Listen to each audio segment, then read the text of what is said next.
What is going on, everybody? And you know what? I think the lesson here today is you should not believe everything that you read on the internet.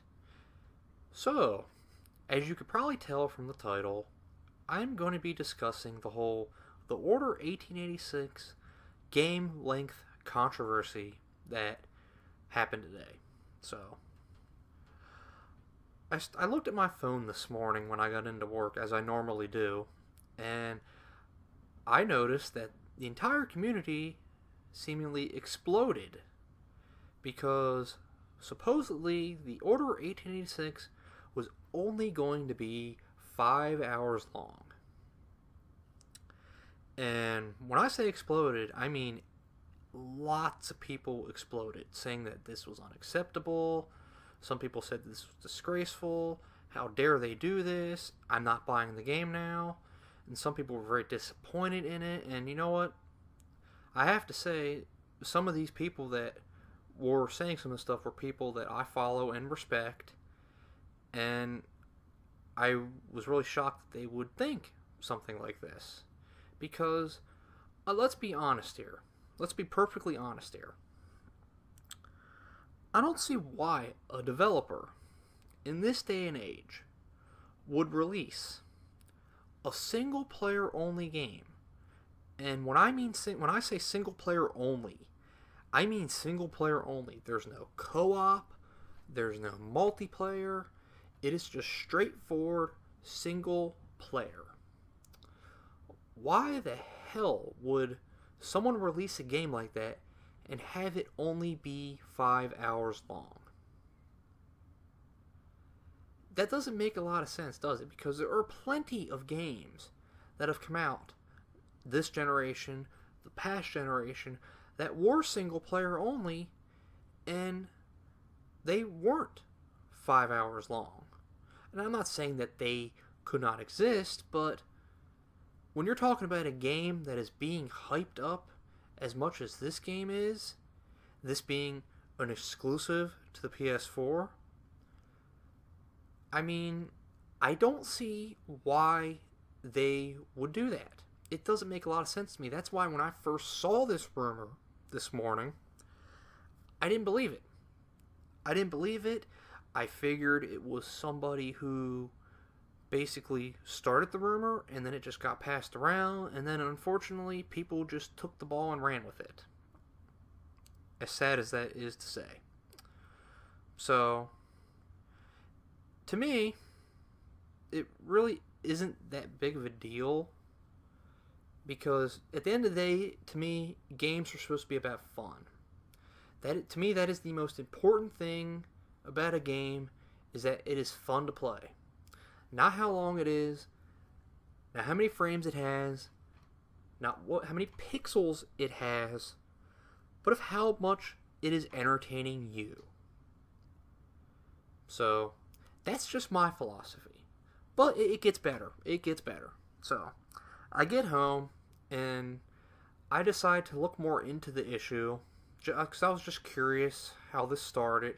And I was curious myself to find out if there was an actual confirmation on how long this game is going to be, because the developers have actually come out and stated that it is impossible to finish the Order 1886 in the amount of time that was rumored the game was going to be, 5 hours.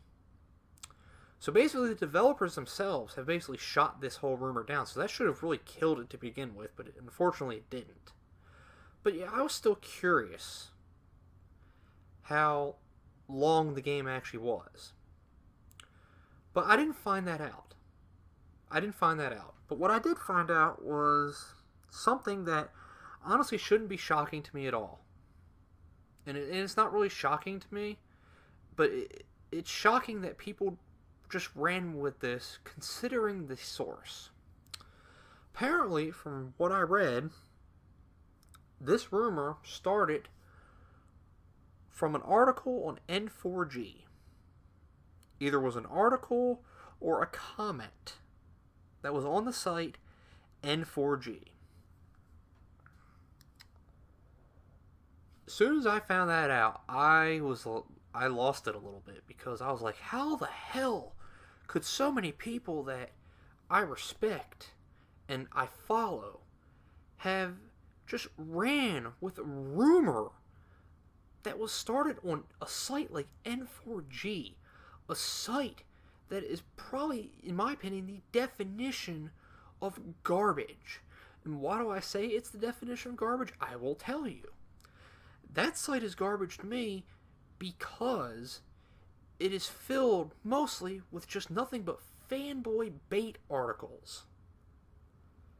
Just to stir up the console wars, to stir up the fanboys, and just cause lots of havoc and craziness. They have moderators over there that when you actually submit a well-written and well-done article, it immediately gets flagged for some goddamn stupid reason. Now, when I used to write articles, I was told to send them into N4G because apparently that's what gets the most attention. Now, I'm not going to sit here and say that's not true or not. I don't really know anything about where you would go to submit an article and where it would get the most attention. I can't really say that for sure, so I'm not going to really deny that. But I was told that's where I had to submit it. So I did. And I don't know if any of you have read any of the articles that I've written. I think some of them are pretty good. And I had a good editor that helped me out with it too. And usually the response I got from some people was that it was really good. I'm not even going to kid you when I tell you this. Immediately when I would ever submit any of my articles, it would immediately get flagged for some stupid reason like the title's too long, there's too many capital letters, there's too many similar words. Just, to me, just stupid little excuses to flag the article, and almost every time I'd submit one, this would happen. And it irritated me so much, especially when I would immediately correct it. Not even minutes later, I would correct whatever the moderator would say, and they would take hours to get back to me. Hours to get back to me. Even though I just corrected it just not even minutes after they posted it. So unless they logged off immediately after typing that or flagging the article, there's no way they wouldn't have seen it. But then I've always noticed that fanboy articles never got flagged. I never noticed any moderators putting up any messages on any articles that were clear as day to me fanboy bait. So that right there just told me what that site was about. And it would also piss me off that I would see other friends that I know that would submit articles and the same stuff would happen to them, and that would piss me off too. So, yeah, just the fact that this rumor apparently started on that website, and then people that I respect and just everybody just ran with it, is just, it irritates me. It irritates me that people would just believe something that is not backed up by any factual evidence whatsoever. See, I'm of the philosophy that you need to have evidence to back up your claims.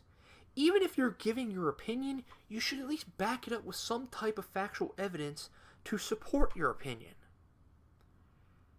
And this rumor was not supported by any of that. And then the developers came out and shot it down. But people still ran with it. So, I mean, it's just irritating to me that people would just believe anything that's written down on the internet in this day and age, especially when there's so much misinformation going around, especially when you got all these fanboys making videos, making articles, and then you got the console wars and all that. And you got to keep this in mind.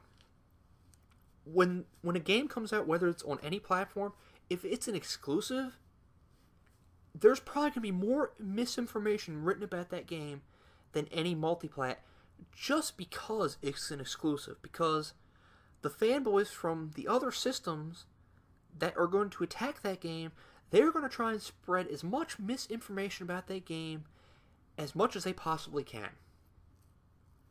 So you have to do more research when you look into stuff like this, and you have to be careful when reading information based on this game. Because to me, unless it's coming from some type of credible source, you really shouldn't believe it. You really shouldn't believe it unless it's coming from someone or a site that's remotely credible, which N4G is not. You know what N4G stands for to me? N4G stands for not for gamers. Because to me, they're not for gamers. They're for stirring the pot. And you know what? They didn't, and the pot has already been stirred enough. We didn't need a site that goes around and stirs the pot even more. It's not really needed in this community. So, do I know how long the Order the Order 1886 actually is? No, I don't. I don't know. I mean, I'm pretty sure if I dug more deep into it, I would have figured it out. But no, I don't know. And I'm not going to know. Because I'm going to buy the game on release day. Because I've been looking forward to this game for a long time. The game looks really cool, really fun. I'm interested in the setting.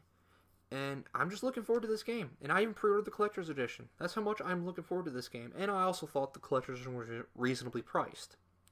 So you know what? I'm going to experience this game for myself. And you know what? At the end of the day, if I have fun with the game, you know what? It doesn't freaking matter how long it is to me. See, to me, all that matters is that I'm having fun with the game. If it's 5 hours, 8 hours, 10 hours, it doesn't matter to me. If I'm entertained from start to finish, then you know what? That is a positive in my book. But if I were to say how long the game might be, I would probably put it in the 8 to 10 hour range. Because ever since I first saw the game, I had a feeling it would be around Uncharted length. You know, the Uncharted series? I figured it would be around that length. So I'm going to assume that it's around 8 to 10 hours. I'm going to assume. And you know what? You know what? Since I'm a man of my word, and I am perfectly honest with you guys, if the game comes out, and it actually is 5 hours or shorter, I will come on here, on this channel, make a video and say I was wrong. I will do that. You can hold me to my word. I will do that. So, you know what? But we'll have to wait and see. So, that's about it. Don't believe everything you read on the internet. Look more into what is being written about these games, because there's a lot of misinformation spread around, and you got to be careful. So, alright, let me know what you think, and I will talk to you all next time.